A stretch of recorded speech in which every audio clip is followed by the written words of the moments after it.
So I'm here with Julien Hayet-Kerknawi. Is that correct? And James Downie. Hopefully that is a correct enough pronunciation. Julien, first of all, with James, what did you see of him as an actor to actually propel the first part of your narrative? Because has such a pivotal role and he does a really great job with Ian and the castmates. What did you see in him as an actor? Well, he was. I casted James, and I never want to look back after 5 minutes of seeing his audition tape.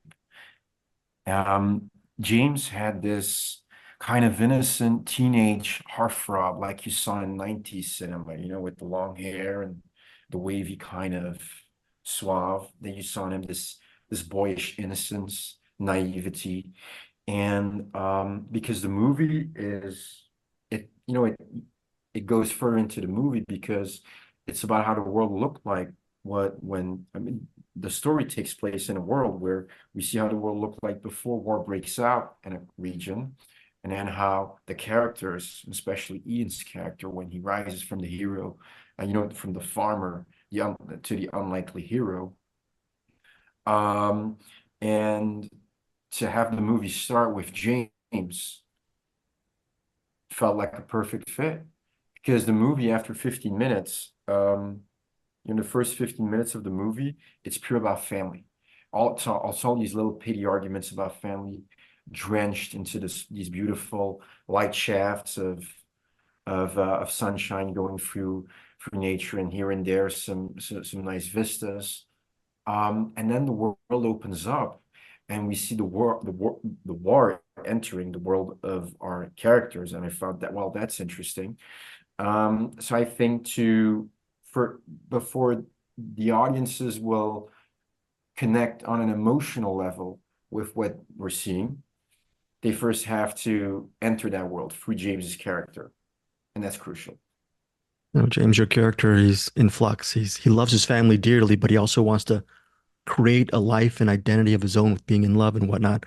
Was it easy for you to tap into those emotions in that juncture? Maybe you are far past that point in your own journey, but was it easy to tap into those kind of emotions and conflicts? I wouldn't say it wouldn't say it was hard like tapping into them, but I guess it was hard to sustaining them maybe throughout an entire day shoot, or we shot it for a month. And I think we are a lot of people. I hope the audience can relate to many elements of Adrian's conundrum. I think we all relate to wanting to make our father proud. But also we want to follow our heart in life. We want to do things that we might not get approval of. And in Adrian's situation, it's sort of very of the time whereby you can't choose who you fall in love with. You can't rationalize with the heart. The heart goes where it wants to go, and it just so happens Adrian meets the woman of his dreams, and she's from another class, another status. And the problems that emerge from that scenario is the fact that a few years prior to the action starting in the film, Adrian lost his mother. She because she came from a higher class, and then Ian's character Leonard, he blames himself for her death because living conditions back then on a farm were horrific. There wasn't access to medicine like we see today. There was just so many germs. It was freezing, and her body couldn't adjust to that environment. And so Ian's character Leonard blames himself for that. And then it gets to a point where Adrian and Leonard's characters, there's a big rift between them, but there's one scene, it's probably my favorite scene I do in the movie. And it's they were sitting across each other at the dinner table, and Leonard basically says to him, "If you love this woman, you'll let her go. Otherwise, she's gonna die, just like your mum did." And so there's this sort of real supercharged tension between them. But Adrian, he's an artist, he's a dreamer, he's a lover, and he can't not follow his heart. So it causes many problems in the family. James, yourself being an artist, what is it like seeing just the last front, the final cut, and seeing how good the movie is? You're also pretty early in your acting journey as well. You don't have 500 movies in your IMDb, but what is it like to have this as sort of your anchor and this really accomplished film as part of your resume? And I'm so proud of the film. It took a lot of hard graft getting it to where it is today. And I feel incredibly lucky and privileged to have been for Julian to have taken a punt on me all those years ago. I'm sure it would have been a lot easier. I don't know. It was been less risky. Giving someone the role of Adrian who had a bigger resume than me. But I'm mainly from the world of theatre. This is my first film, and as actors, beggars can't be choosers. We do what we're given, but it just so happens my first movie is an absolute spectacle. And yeah, I just feel very lucky to have met Julian on the process. He's such a talented director, talented beyond his years, and obviously to work with the amazing Ian Glenn. Yeah, like life was good to me. Right. Right. Life is good to you as well, Julian, but it's also very hard. I'm looking as a cinephile at all your visual setups. What's the key to creating that spectacle, that epic film within a certain budget with so many setups and yeah, what is the key for that for people not in the know? Well, so it's a beautiful question. I think it's when I was in school, I was always in my little world. I was always, thinking and seeing something else than everything was focused on. There is something that I really enjoy in doing is to spend a lot of time on framing my shots and making sure that they just look like a painting.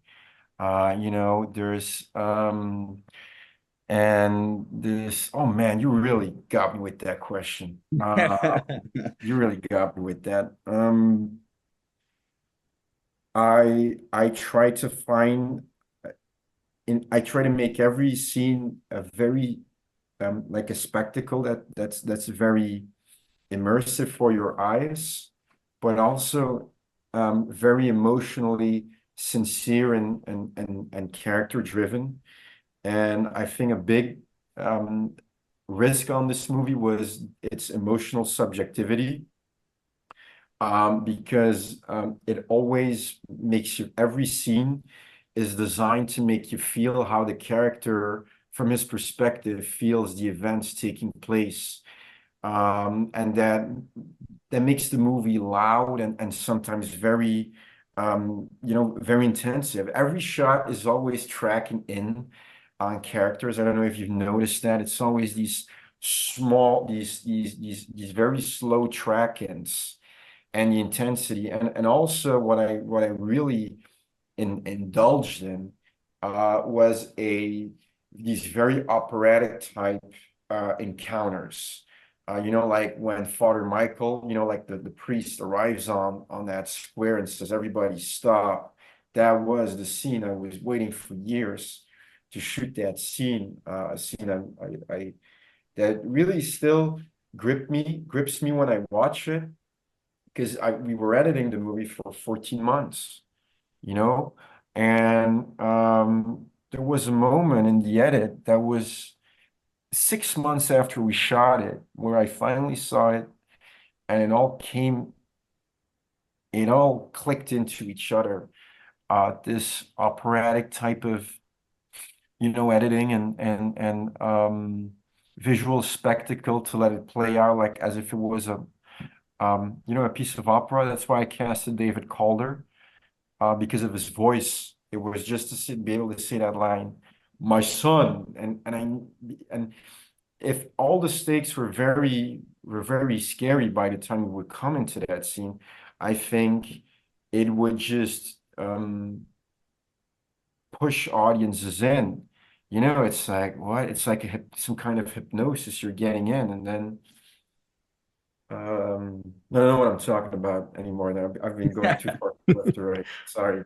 Yeah, my final question is there is a sequence, I'm not going to give too much away, where that involves fire out in the forest and wondering where that idea came from because sometimes the use of fire can be used as just spectacle and on the surface level, but as you progress throughout the sequence, you realize it's about people trying to figure out what they're fighting for. Things are not very clear. Savagery and bravery are sort of commingled together, and it's very off-putting in a very interesting way. Can you talk about putting that fire in that sequence? And was it a long drawn out thought or was it just arbitrary? Because it was very That's, beautiful. Yeah. no, it was from the first draft of the script. The movie ends on that insane fire battle. And what was to me very important was to have a set piece where the emotional intensity of the characters, and that emotional intensity is the result of this war, this conflict that has drowned everybody mad. And it's something that always scares me when I see kids saying, I want to fight for my country, or maybe we should, or I see politicians. I'm always scared that we're pushing each other back into that level, because one smacks the one and the other you smack each other, and it gets harder and harder and more intensive up until at the end, everything is devoid of humanity, of natural, and the only that thing that remains is pure fire, pure hate, pure rage, and nobody even knows what they're fighting for. And I was so I was we shot it all with real fire. So we had this, it was shot on a 2-day basis with real fire, with real pyrotechnics.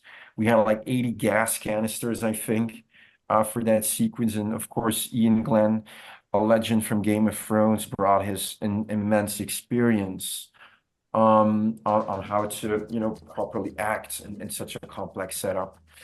And I was so proud of that moment that it became the key visual of our movie. The poster it's actually a screenshot, a still from the film camera, our poster. Amazing. It's not a picture, it's a still, a particular frame, massively, sharpened. And we're using it for the entire campaign because it, to me, symbolizes everything about the emotional journey of going into war. Great film. Thank you guys so much for your time. Looking forward Thank you to very much, interviewing both of you down the road. No, Thank you thanks for for watching, supporting man. us. Real pleasure talking to you.